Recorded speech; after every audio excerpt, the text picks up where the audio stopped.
Водата во Струга и натаму е забранета за пиење, соопшти Центарот за јавно здравје по денешните најнови анализи. Заматеноста е намалена, но се уште е над дозволените 1,5 единици.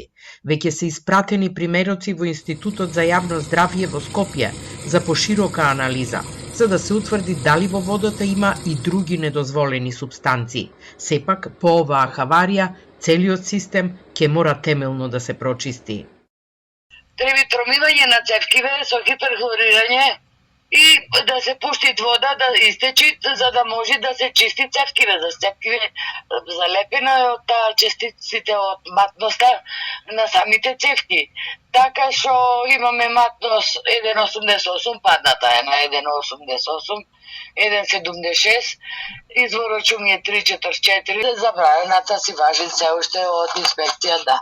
Еколошкиот инцидент кај изворот шум се случи пред речиси 2 недели. Наместо вода од чешмите на Стружани се појави кал, а градоначалникот ангажираше експерти кои визуелно констатираа дека состојбата е катастрофална и дека најверојатно доаѓа од градежни активности на 2 компании во близина на изворите. Но и покрај сериозноста проблемот не излезе од локални рамки.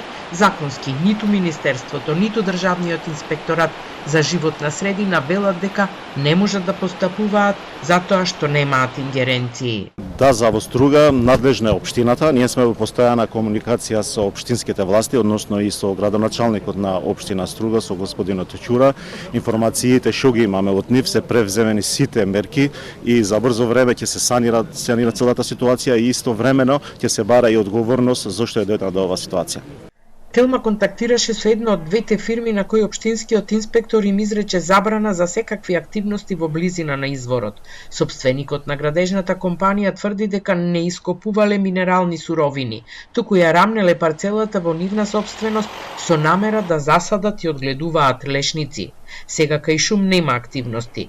Градоначалникот Менди Ќура вчера побара кривична одговорност и за компаниите кои 10 години наназад копале без критериуми, но и за надлежните институции, затоа што е предизвикана ненадоместлива штета која тешко ќе се санира. Обвинителството веќе оформи предмет и го истражува случајот.